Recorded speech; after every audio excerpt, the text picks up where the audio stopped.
fate should have dared. I rule on earth. I win everywhere. Good as comfort from. Good as one we home.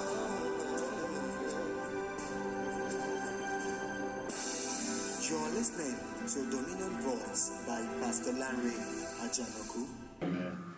So let's look now and end with the positives in mind. As I said, excellence in business is having the right priorities, values, and motives.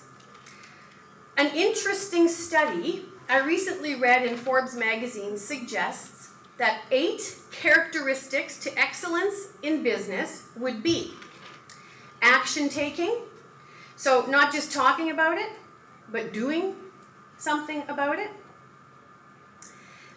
Stay close to the customer. Autonomy, which is self-governing, being entrepreneur. Productivity, through the push of people. Interesting.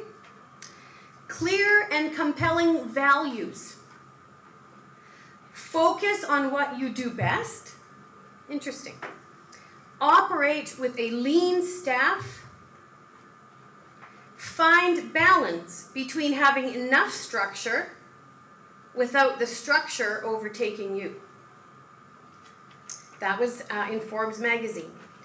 However, the study also concluded that the business world has changed, and along with it, the redefining of excellence in business. Excellence has become more a way of thinking, disciplines, and focus. Interesting. So, I'm going to share with you 5 things of excellence in business. I probably could have shared with you at least 50. I'm trusting that Pastor Lanre will have the other 45.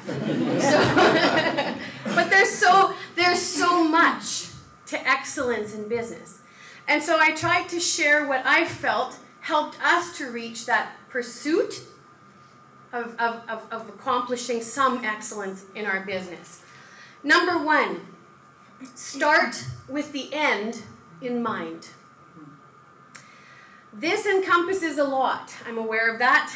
Let me give you some ideas. Clear, concise goals that you keep in front of you. I know maybe it was last week Pastor Lanre had mentioned, or maybe the week before, these are my goals for this year, and I have them laminated because otherwise they'd rip and tear. And my goals are in front of me all the time. I also want to point out that first and foremost, we're children of the King. Secondly, I'm a businesswoman, and so one of my goals is to lead hundreds to Christ. Amen? I'm here for His purpose and His glory. This business is just the place He's placed me. Does that make sense? And the same will be for you. So have your goals, have them in front of you. You'll need it, because sometimes you're going to feel that fear creep in, and you can say, I may not see it, but blessed are those, right? And I believe that there is a great purpose and a plan, and I'm headed in that direction. Vision of how you see your business, where you see your business, today, tomorrow, 20 years from now. What does that look like for you? I even believe that a lot of churches today will struggle because they don't have a vision of the future, where they want to see the future go, the salvation message. What does that all look like? You have to have a vision for your business and where it's going. Take time every day to visualize that and to see it. A written plan, including a financial layout. You need to know your budget. You need to know your overhead. You need to know the money that you have to put into this business. You need to know what you don't have financially to put into this business, so you don't bury yourself financially and have no business at all, right? That's start with the end in mind. A few things. The second is to surround yourself with the right people. I'm really blessed today to have some of the right people in my life here. Maria, Marta, right, Sherry. You guys are wonderful. You have an accountability group, person, board, whatever that looks like, but have an accountability person. People that you trust to keep your thoughts on track and integrity in check. People you can trust. I'll tell you one thing, I'm sure you'll all know what I mean. I don't want to be surrounded by yes men. I want to be surrounded by people that love me and have the same vision that I have, so that when I feel myself being pulled off the path, they can put me back on the path. You know, it's in everything. We recently had another ministry come along and say that they wanted me to be part of that ministry. And I said to Calvin, Calvin, isn't that exciting that they, see this in me? And Calvin said, where are your priorities? What is your vision? Our vision is not only for our business and our walk, but our vision and our heart is for Dominion Voice. And we can't separate ourselves and go off in too many directions. We have to lay our track for where we feel the Lord has placed us. But you'll have things try to pull you off, not necessarily bad things, but things. And you have to have somebody that will say, this isn't your vision. This isn't what you started with. This is off what you said you wanted and where you said you wanted to go. Lay the charge and stay in track. Negativity breeds negativity. Positivity leads to excellence. Better to take time to find great partners with great character like you and with good respect for one another. And do you know what I mean? Have you ever been around someone who is so negative and you come away and you feel defeated? You know, it's true. But you have to guard up your spirit. You have to guard up your mind, because they may be great people, but if they're not there to push you and help you and lead you and breathe life into you, they're maybe not people that you want to spend a lot of time with. It's happened to me. I love everybody, and I wish I could spend time with everybody, but years ago I had this one friend. She's recently gone home to be with the Lord. And we would talk. We were in business, like-minded. We would talk, and I would come away, and I would say to Calvin all the time, oh, I just don't feel like I'm doing this good enough. I don't feel like my business is where it should be. I don't feel, maybe I'm missing things, Calvin. Maybe I'm not meant for this. Maybe this isn't where I'm supposed to be at all. And after a while, he said, you know what I notice is every time you've been with this person, you come away feeling so defeated. So defeated. And I thought, it's true, and so we had to sort of part ways, not in kindness and love, but I just knew that I didn't have a lot of time to give to coming away feeling bad. And so we would talk and we would love, but we wouldn't spend the time because it was too hard on me.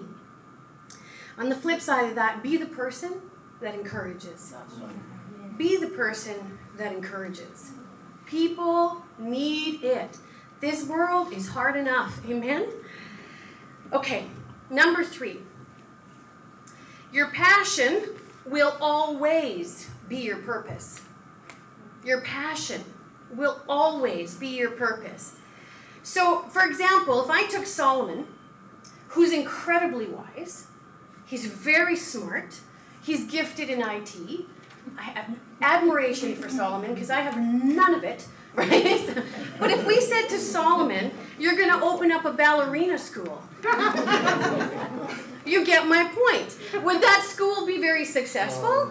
Probably not, because he doesn't have a passion for ballerina. I don't think. You do it. Absolutely not, or absolutely you have a passion for ballerina. Do you get, does that make sense? Yeah. And so whether a product or a service, it has to jazz you up. What you do, why you do what you do is what matters. Why you do what you do. The answer is not for profit. It's your why.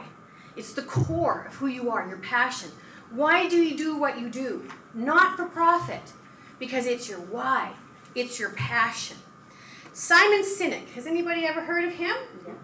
Fantastic. Something else for you to write down. I'm going to give you all these little resources. Simon Sinek wrote a book called Start With Why. It says that the leader's job is no longer to close deals, it's to inspire people. You can go to YouTube, TED Talk with Simon Sinek called Start With Why. It's very, very good. And it talks about starting with your why in mind.